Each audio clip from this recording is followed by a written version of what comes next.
யார் கிளாப் தட்டுறது? இவன் வந்து அந்த வழக்கமா வந்தா தட்டுவான். என்ன திமிரு இருக்கணும் உனக்கு? 1 2 2 3. ஐயோ சாமி, நானே பண்ணிடலாம்.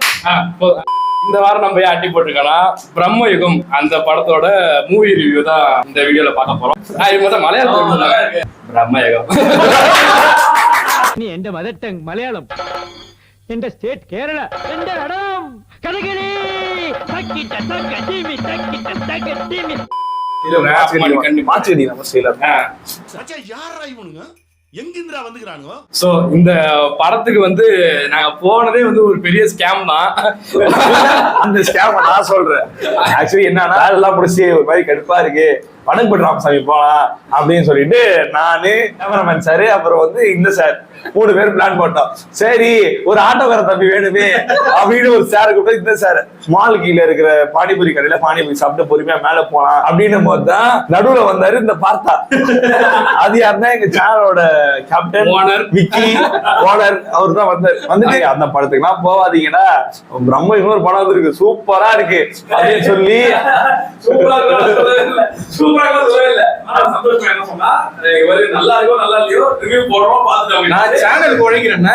சேனலுக்காக தான் போய் இந்த படத்தை பார்த்தது. ஆனா என்ன அப்படின்னு சொன்னா இப்ப வரைக்கும் அவர்கிட்ட நாங்க ரிவ்யூ சொல்ல, நாங்க லைவா தான் பண்றோம். இது வந்து அவருக்கும் லைவ் ரிவ்யூ. everybody எங்க 2 பேருக்கு தான் தெரியும் பிரம்மக்கு போறோம், டிக்கெட் புக் பண்ணிட்டோம். இவங்க 2 பேரும் என்ன பண்றாங்க, வடக்கு ராம்சர் தான் போறோம், ஒரு மாதிரி ஃபன் படத்துக்கு போறோம் அப்படின்னு சொல்லிட்டு ஜாலியா வராங்க. சார் உள்ள வரும்போதே என்ன படம் கேட்டு தெரிஞ்சுக்கிட்டாரு. கேமராமேன் சார் என்ன பண்ணாருன்னா அப்துல் ரஹ்மான் என்ன பண்ணாருன்னா உள்ள வந்துட்டு உட்கார்ற வரைக்கும் அவர் அப்ப கூட இல்ல உள்ள வந்துட்டு என்கிட்ட என்ன ஒரே மலையாளி சார் புரியுது என்ன ஏய் தெரியல என்னன்ட்டு ஒரு ஆள் வந்திருப்பாங்க லீவுன்ட்டு அதையும் நம்புறான். மூளையில உனக்கு சார் மூளை. ஐயோ எல்லாமே லேட்டா நடக்குது. இந்த சர்டிபிகேட் போடுவாங்கல்ல அதுல ரொம்ப யூஸ் பண்ணு. ஏய் மச்சான் ட்ரெய்லர் போடுறாங்க. ட்ரெய்லரா டேய் அப்பதான் டேய் படமே தான்டா.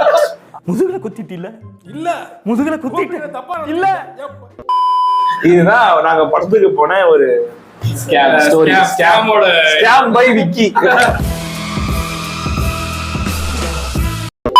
ஆக்சுவலா இது ஜஸ்ட் என்னன்னா ஒவ்வொரு ஊர்லயும் ஒரு லோக்கல் லெஜெண்ட்ஸ்ன்ற மாதிரி சொல்லுவாங்க. இப்போ ஒரு ஊர்ல இந்த வீட்டுல பேய் இருக்குடா, இந்த வீட்டுல முனி இருக்கு, அது இருக்கு இது இருக்குன்னு சொல்லுவாங்கல்ல, அந்த மாதிரி ஒரு கதை தான் இதுவும். 17th centuryல நடக்கிற கதை தான். ஒரு ஊர்ல ஒரு பேலஸ் இருக்கு, அங்க நடக்கிற ஒரு பேய் கதை தான் இது. அவன் ஷாக்கா பாக்குறான்.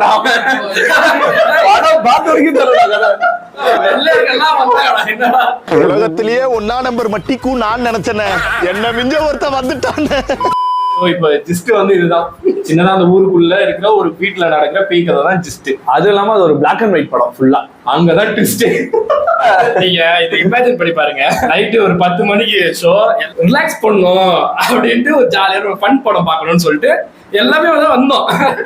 ஆனா படம் போனது ஒரு வித்தியாசமான ஒரு படம், பிளாக் அண்ட் ஒயிட். நீங்க நாங்களும் ரொம்ப நேரமா ஃபர்ஸ்ட் ஒரு 1/2 hour பாத்துட்டே சரி பிளாஷ்பேக் போது போல ரொம்ப நேரமா இல்ல. ஆக்சுவலி நாங்க 2 பேரும் சர்டிபிகேட் பார்த்து பிளாக் அண்ட் ஒயிட் படம் சொல்றோம். இவங்க 2 பேரையும் சொல்லல. படத்துல எனக்கு பிடிச்ச விஷயம் என்னன்னா ஒரே லொகேஷனு. எனக்கு தெரிஞ்சு மிஞ்சி அந்த வெள்ளக்காரங்க எல்லாம் சேர்ந்து ஒரு 10 பேர் தான் வந்திருப்பாங்க. அல்ல 4வது ஒருத்தவங்க இருக்காங்க, அவங்க ரொம்ப முக்கியமானவங்க. 10 நிமிஷம் வருவாங்க. ஆனா அவங்க படம் ரொம்ப எஃபெக்டிவா இருக்கும். அவங்க வந்தது எனக்கு ரொம்ப பிடிச்சிருக்கு. மச்சான் ரொம்ப பிடிச்சிருக்கு. அதுல ஹைலைட் என்னன்னா படம் பார்த்துட்டே இருக்கும் ஐடி கண்டுபிடிச்சாங்க. இந்த படத்துக்கு யூனிக்கா அந்த பிளாக் அண்ட் ஒயிட் தவிர பிளாக் அண்ட் ஒயிட் பாசிட்டிவே கிடையாது. நான் எப்போ சொன்ன பாசிட்டிவ் யூனிக்கா இந்த படத்துக்கு பாசிட்டிவா இருக்கு. அதான் யூனிக்கான 2 விஷயம். வந்து படத்துல நடிச்சது வெறும் 5 பேர் தான். அதிகபட்சம் நீங்க கேட்டீங்கன்னா 5 பேர் தான். 2வது வந்து அந்த பிளாக் அண்ட் ஒயிட் மட்டும் தான் 2வது யூனிக். எனக்கு வந்து பாசிட்டிவ் திங் என்னன்னா மம்முட்டியோட ஆக்டிங் தான் செம்மையா இருந்துச்சு. அவர் இந்த ஏஜுக்கும் வந்துட்டு பயங்கரமா நடிச்சிட்டாரு.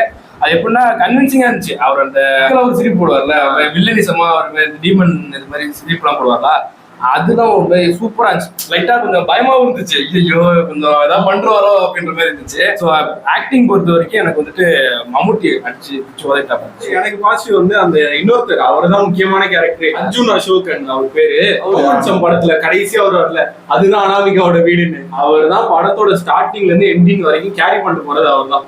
அவரு பயங்கரமா நடிச்சிருப்பாரு. எனக்கு இன்னொரு விஷயம் இதுல பிடிச்ச விஷயம் மம்முட்டி கிட்ட இந்த படம்னா, அவர் இருக்கிற ஸ்டார் ரேட்டுக்கு அந்த படம் நடிக்கணுமா? ஹாலிவுட்ல எல்லாம் எந்த ஒரு ஸ்டார்ஸும் பண்ண மாட்டாங்க. அதுவும் இல்லாம நடுவுல அந்த எங்க வருவார் தெரியுமா, ஒரே ஒரு 10 செகண்ட் அது ஒரு மாதிரி சூப்பரா இருப்பாரு ஆளு. என்னன்னா வயசான மாதிரி தெரிய மாட்டாரு ஆளு, ஒரு மாதிரி செம்மையா இருப்பாரு. அதுவும் இல்லாம அந்த வெத்தலையை போட்டுட்டு அந்த பல்லு ஒரு மாதிரி இருக்கும், அந்த ஒரு சிரிப்பா இருப்பாரு. அந்த ஒரு சிரிப்பு தான் வேற ஒரு சான்ஸே இருக்காது. அந்த ஓப்பனிங் ஷாட் அவருக்கு வச்சிருவாங்க பாரு, முதுக காட்டுறது, சைட்ல காட்டுறது, அப்படி பொறுமை. ஆக்சுவலி ஒரு 2 நிமிஷத்துக்கு வந்து அவரை காமிச்சிருக்கவே மாட்டாங்க. அந்த என்ன சொன்ன அர்ஜுன் பயந்துட்டே நிக்கும் போது அவர் கரெக்டா அப்படி பார்க்கும் போது அவர் அப்படி காட்டுவாங்கல்ல, அது ஒரு மாதிரி வேற லெவல்ல இருக்கும். இன்னொன்னு பாசிட்டிவ்னா வந்துட்டு படத்தோட சவுண்ட் எஃபெக்ட்ஸ் அது 2 இதுலயும் வரும், பாசிட்டிவ்லயும் வரும் நெகட்டிவ்லயும் வரும். ஏன்னா வந்துட்டு இந்த பாரு சைலண்டா கதை கட்டுக்கிட்டு இருக்காருல்ல, அது மாதிரி நீங்க கேட்க பழகிக்க. நியூட்ரல் பாயிண்ட் மாதிரி வேணா வச்சுக்கலாம். ஃபர்ஸ்ட் ஸ்டார்டிங்ல வந்துட்டு அந்த டென்ஷனான மியூசிக் போடுவாங்கல்ல, டக்குனு நைட்டு பகலாம் ஆயிடும் அந்த மாதிரி எல்லாம் போடுவாங்க. அதெல்லாம் வந்துட்டு லைட்டா அந்த விறுவிறுப்பு லைட்டா கூட்டுற மாதிரி இருந்துச்சு. ஒரு கட்டத்துல என்ன ஆயிடுச்சுன்னா, ஒரு ஃபர்ஸ்ட் ஒரு 2 வாட்டி பண்ணாங்க, ஆஹா இன்னும் நடக்க போகுதுன்ற மாதிரி இருக்கும். 3வது வாட்டிலாம் வந்துட்டு ஆமா என்ன நடந்தா என்ன அப்படின்ற மாதிரி ஆயிடுச்சு. எடிட்டிங் சமயத்து அது எப்படின்னா, நைட்டு ஒரு சீக்வன்ஸ் நடக்கும், டப்புனு பகல மாத்துவாங்க. அந்த எடிட்டிங் ரொம்ப சூப்பரா இருக்கும். ஆக்சுவலா பிளாக் அண்ட் ஒயிட் இருக்குல்ல, அதுவுமே ஒரு நியூட்ரல் பாயிண்ட் தான் என்ன கேட்டா. மம்முட்டியோட ஸ்கிரீன் பிரசன்ஸ் எல்லாம் பிளாக் அண்ட் ஒயிட்ல பாக்குறப்ப சீனா இருந்துச்சு. ஆனா சில இடத்துல வந்து சீன்ல இருக்க பொருள் எல்லாம் ரொம்ப கிளியரா தெரியல. இது என்ன பொருள்ன்றது கிட்ட போய் நல்லா உட்காந்து பார்த்தாதான் தெரியற மாதிரி இருந்துச்சு. சவுண்ட் எஃபெக்ட்ஸ்ல சாப்பாடு சமைப்பாங்க ஒரு மாதிரி குழப்பி குக்கு கேரக்டர் ஒண்ணு வரும். மம்முட்டி கூட எல்லாம் ரொம்ப வருஷமா கூட வந்து பண்ண கதையை சொல்றேன். அவர்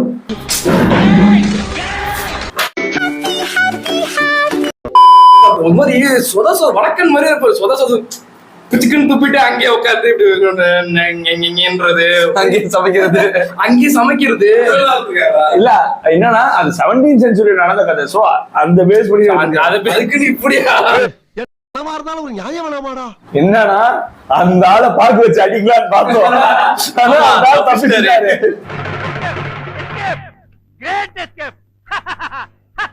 இன்னொரு நியூட்ரல் பாயிண்ட் என்னன்னா, ஸ்கிரீன் பிளேவே நான் நியூட்ரல் பாயிண்ட் தான் சொல்லுவேன். கதை வந்து ஒரு மாதிரி ஓரளவுக்கு நல்ல கதை தான். இதை வந்து நல்ல திகிலாவே எடுத்துட்டு போயிருக்கக்கூடிய கதை தான். ஆனா ஸ்கிரீன் பிளேல வந்து எப்படி பண்ணிட்டாங்கனாக்கா, இது ஒரு ஹாரர் படம் பாக்குற ஃபீலிங்கே இல்லை. ஹாரர் படம்னா பேசிக்கா நிறைய இடத்துல இந்த ஜம்ப் ஸ்கேர் வரும், பக்குன்னு இருக்கும். அந்த மாதிரி இல்லை. இது எப்படி இருக்குன்னா, அந்த மைண்ட் ட்விஸ்ட் பண்ற மாதிரி படம்லாம் இருக்கும்ல, அந்த மாதிரி போகும் ஸ்கிரீன் பிளே. 4 நல்ல சீன் இருக்குன்னா அதுக்கு நடுவில் 3 லேக் ஆகிற சீன் இருக்கு. நானும் ரொம்ப நேரமா உட்காந்துருக்கேன். சரி இந்த இடத்துல கதை எலிவேட் ஆயிடும், இந்த இடத்துல எலிவேட் ஆயிடும், கிளைமேக்ஸ் வரைக்கும் எங்கேயுமே எலிவேட் ஆகும். ஆனா என்னை பொறுத்த வரைக்கும் படம் செம்மலாகு. அது ஒரு பேய் படம் ஃபீலே இல்ல. ஸ்டார்டிங்ல இருந்தது கிளைமேக்ஸ் வரைக்கும் பேய் படமா என்னன்னே தெரியல. கிளைமேக்ஸ்ல வந்துதான் ஓ பேய் படம். அதுவும் பேய் படம் ஜஸ்டிஃபை என்ன பண்ணல, அந்த பேய் கதையுமே அந்த பெருசா ஒண்ணும் இல்ல. நம்ம சுட்டி டிவில பாக்குற மாதிரி தான் இருக்கு. லேக் வந்து எந்த அளவுக்கு லேக்னா, இந்த அளவுக்கு லேக் ஆகும்.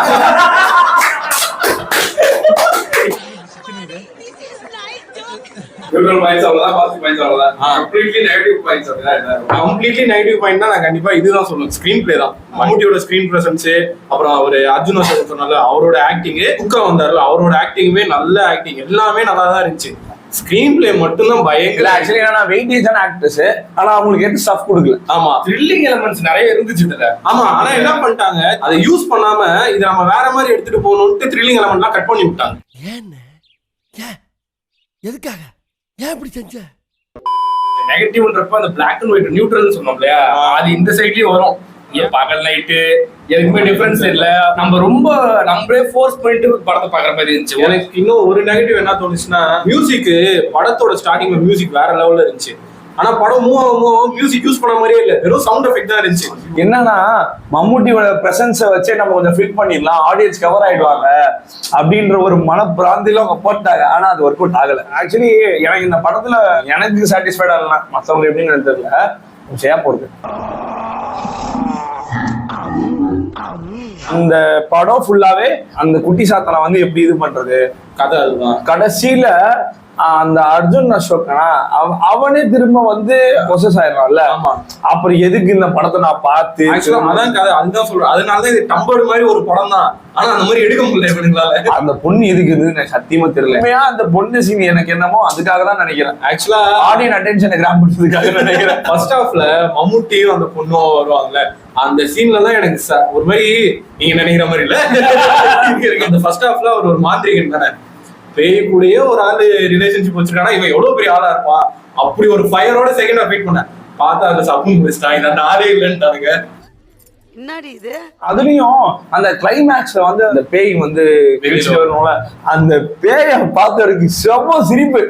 அது ஒரு மாதிரி தும்கோட்டு இருக்கு. ஆக்சுவலி என்னன்னா அவ்வளவு பிரம்மாண்டமா ஒரு 2 மணி நேரம் 2.25 மணி நேரம் காமிச்சிட்டு கிளைமேக்ஸ்ல அவனுக்கு போய் பயந்துட்டு உட்காரும். ஒரு பேய் பயந்துட்டு உட்காரலாம், ஒரு கம்பீரமா பயந்துட்டு உட்காரலாம்.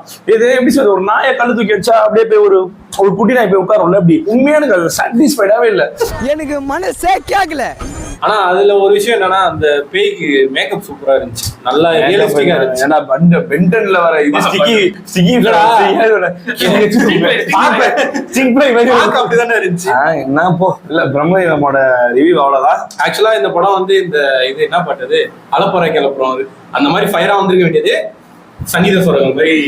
ஆக்சுவலி இந்த வீடியோல உட்காரும் போது நாங்க என்ன நினைச்சோம்னா, லேண்ட் பண்ண உட்கார்ந்தோம், கொஞ்சம் ப்ரொஃபஷனலா பேசுன்னு சொல்லி எங்க கை கால கட்டி போட்டாங்க எல்லாருமே சேர்ந்து. ஓகே, இதே மாதிரி அடுத்த ஒரு நல்ல படமோ இல்ல இந்த மாதிரி படமோ பார்த்துட்டு உங்களுக்கு வந்து ரிவ்யூ சொல்றோம். அடுத்த வீடியோல பார்ப்போம். நன்றி வணக்கம். நன்றி வணக்கம். சப்ஸ்கிரைப் பண்ணுங்க, ஷேர் பண்ணுங்க, கமெண்ட் பண்ணுங்க, பெல் ஐகானை தட்டுங்க.